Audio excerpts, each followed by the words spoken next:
皆さん、こんにちは、やってです。また私の動画に会いますね。皆さんお元気ですか？元気ですね。はい、私も元気です。今日は2026年の3月5日です。今日は断食の15名ですね。皆さん、まだ元気に断食していますか？じゃあ頑張りましょうね。今日は私の宿題を発表します。日本語とインドネシア語で発表して、先に日本語で話します。今回のテーマはエルペルカハデタマで日本語を勉強した経験です。今から私は話しますので、皆さんちゃんと聞いてください。皆さん、2025年1月、私は日本で働きたいと思いました。日本で働くために日本語ができなければなりません。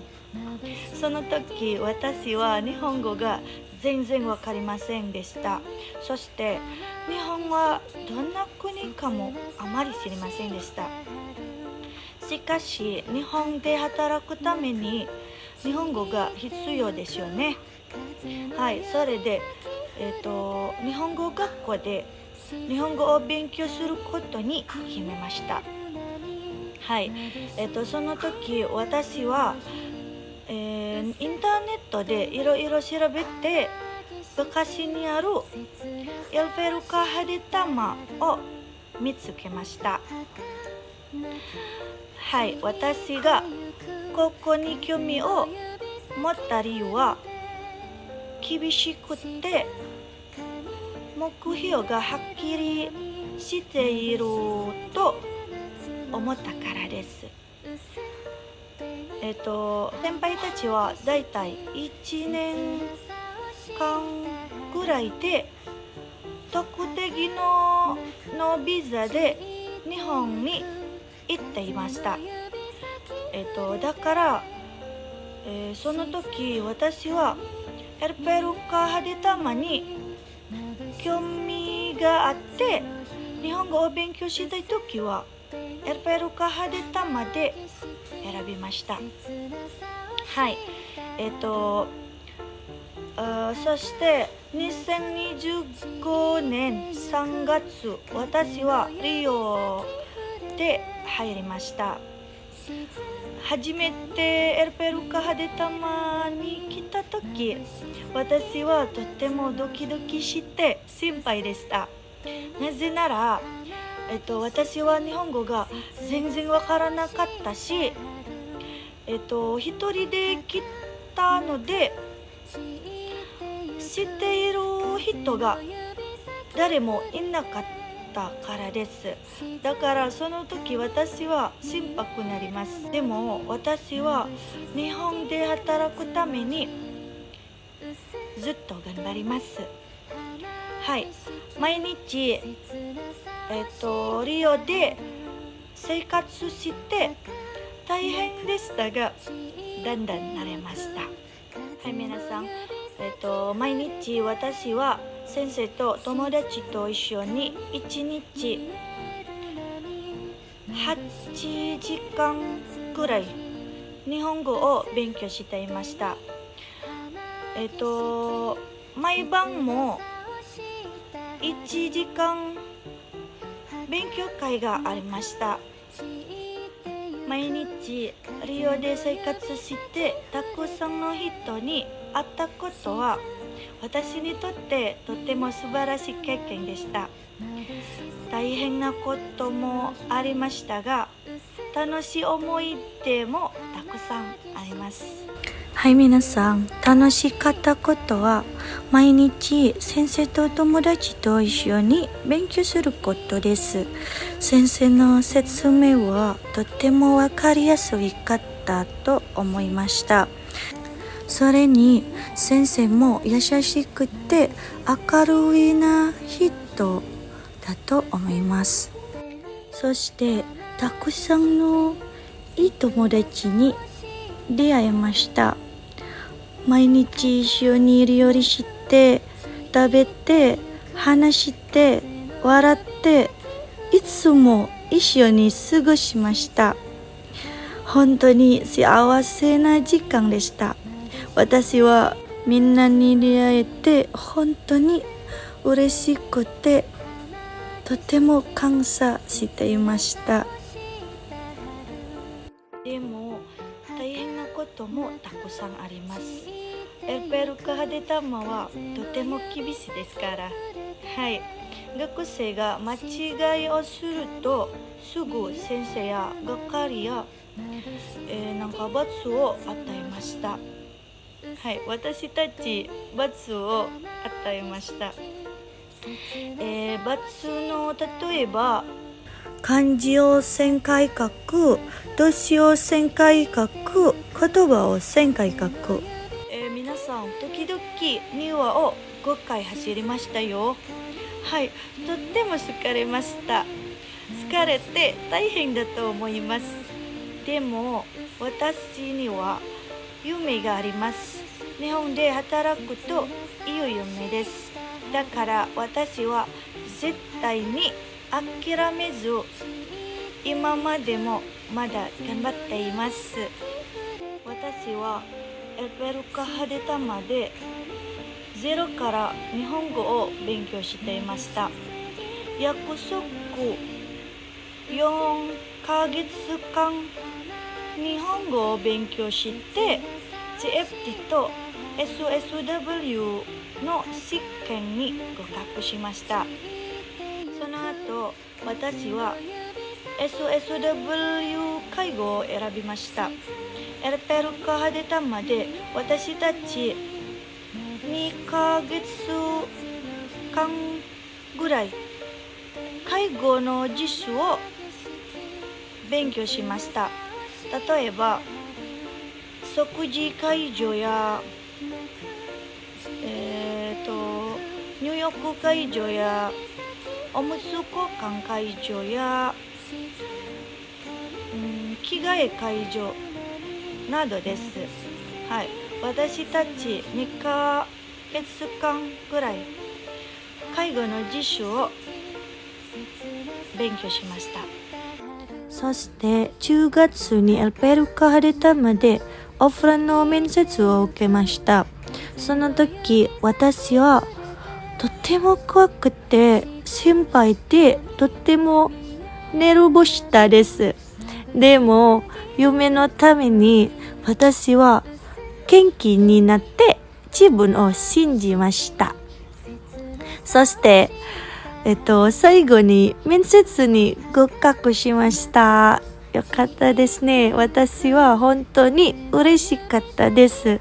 やっと日本で介護として病院で働くことができるようになりました。本当に感謝しています。Oke minasan, selanjutnya saya akan menceritakan kepada minasan menggunakan bahasa Indonesia. Apa aja sih pengalaman selama belajar bahasa Jepang di LPK Hadetama? Dulu, pada bulan Januari 2025, saya memutuskan ingin bekerja di Jepang. Karena ingin bekerja di Jepang, harus bisa bahasa Jepang, ya kan? Nah, waktu itu saya itu gak sama sekali mengerti bahasa Jepang, dan saya juga gak begitu tahu negara Jepang itu seperti apa. Waktu itu saya mulai mencari di internet LPK yang bisa mengajari saya bahasa Jepang. Waktu itu setelah saya mencari-cari, saya tertarik dengan salah satu nama LPK yang namanya LPK Hadetama yang ada di Bekasi. Kenapa saya tertarik? Saya melihat di story LPK Hadetama itu banyak sekali kebersamaannya, terus disiplinnya, terus saya melihat banyak sekali siswanya yang cepat mendapatkan pekerjaan di Jepang. Selain itu, saya juga melihat di YouTube ada salah satu siswa LPK Hadetama yang udah bekerja di Jepang sebagai kaigo. Lalu dia menceritakan pengalamannya dia belajar bahasa Jepang. Nah, waktu itu saya langsung tertarik dong dengan LPK Hadetama. Waktu itu saya juga pernah satu kali datang ke LPK Hadetama langsung. Saya kaget minasang waktu lihat keadaan di LPK Hadetama itu. Saya melihat siswanya itu sangat disiplin. Contohnya seperti ketika bertemu dengan sensei, dengan teman-teman lainnya, itu kita harus saling sapa seperti ohayo gozaimasu. Nah, jadi seperti itu. Lalu ketika saya sudah masuk di dalam kantornya juga, saya melihat siswa Hadetama itu selalu menggunakan bahasa Jepang. Bagus dong. Jadi karena kita ingin belajar bahasa Jepang supaya cepat bisa, dengan cara itu bisa membantu supaya kita cepat bisa bahasa Jepang. Nah, waktu itu saya langsung daftar dan mengikuti tes yang diberikan LPK Hadetama. Setelah lolos, saya langsung masuk asrama pada bulan Maret 2025. Pertama kali masuk asrama di LPK Hadetama itu, saya sedikit takut dan khawatir. Kenapa? Karena saya benar-benar gak sama sekali bisa bahasa Jepang, dan saya juga tidak ada teman yang saya kenal gitu di sana. Tapi karena mimpi saya ingin bekerja ke Jepang, saya selalu semangat dan tidak menyerah. Nah, saya belajar bahasa Jepang sekitar 4 bulan menggunakan buku Irodori. Setiap hari saya belajar dengan guru 8 jam, dan malamnya pun ada 1 jam belajar malam. Nah, selama 4 bulan belajar bahasa Jepang, setelah itu saya mengikuti ujian JFT, dan alhamdulillah saya lulus. Setelah lulus ujian JFT, saya masuk ke kelas kaigo praktek selama 2 bulan. Di kelas kaigo praktek itu kita diajarkan bagaimana cara kerja kaigo di Jepang. Contohnya seperti perbantuan mandi, perbantuan makan, perbantuan ganti popok, perbantuan dari tempat tidur ke kursi roda, perbantuan ganti baju. Seperti itu minasang, kita diajarin oleh guru yang ada di LPK Hadetama. Setelah 2 bulan mengikuti kelas kaigo praktek, saya langsung mengikuti ujian SSW kaigo, yaitu ada 2, bahasa Indonesia dan bahasa Jepang. Dan alhamdulillah 1 kali saya langsung lulus.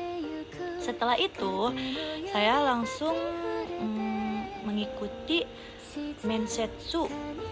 Ya, selama 8 bulan pembelajaran di LPK Hadetama, saya telah mengikuti 3 kali mensetsu.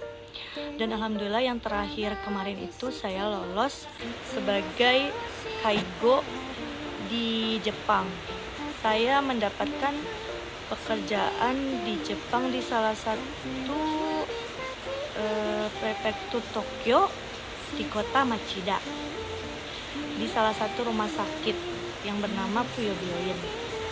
Alhamdulillah pada saat itu saya sangat bahagia dan saya sangat bersyukur perjuangan saya selama ini alhamdulillah membuahkan hasil. Selama 8 bulan itu saya sudah mendapatkan job. Saya akuin di LPK Hadetama itu memang banyak sekali job kaigo. Jadi kita itu 4 bulan belajar pun kita sudah bisa diikutkan untuk mensetsu. Setelah itu apa aja sih hal yang menyenangkannya gitu belajar di LPK Hadetama? Hal yang menyenangkannya menurut saya banyak sekali bertemu teman-teman yang baik. Saya di sana selalu dirangkul, kami saling berbagi, belajar bersama, masak bersama, ke pasar bersama. Pokoknya sangat banyak banget momen yang membuat saya bahagia. apa aja sih hal yang rintangan-rintangannya gitu ya. Jadi rintangan-rintangan yang ada di LPKHD Tama itu ada juga minasang, seperti ya misalkan minasang melakukan kesalahan itu pasti langsung sama gurunya atau sama gakarinya pasti langsung kena batsu. Itu minasang rintangannya tuh apa ya, setiap hari pasti aja ada batsu. Batsu itu adalah hukumannya itu seperti nulis kanji 1000, nulis kotoba 1000, terus nulis kata kerja 1000, pokoknya banyak minasang. Tapi dengan semua itu juga sebenarnya manfaatnya banyak kan, kita jadi tahu oh iya ini kanji apa gitu, menyenangkan kok. Rintangannya di LPKHD Tama itu ya biasa aja, kalau kita nggak melakukan kesalahan ya kita nggak mungkin dong kena hukuman itu. Minasang. Oke minasang, buat minasang yang ingin kerja ke Jepang dan sekarang ingin belajar bahasa Jepang, ayo saran aku ke LPKHD Tama yang ada di Bekasi. Kalian bakal dibantu sampai bisa bahasa Jepang dan bisa mendapatkan pekerjaan di Jepang. Di LPKHD Tama itu banyak sekali job minasang. Jadi minasang ingin job apa pasti di LPKHD Tama bisa dibantu. Oke minasang, sekian dari saya, sekian cerita dari saya sampai di sini. Minasang, terima kasih untuk waktunya telah menonton video saya. Mite kurete arigatou gozaimasu. Bye bye.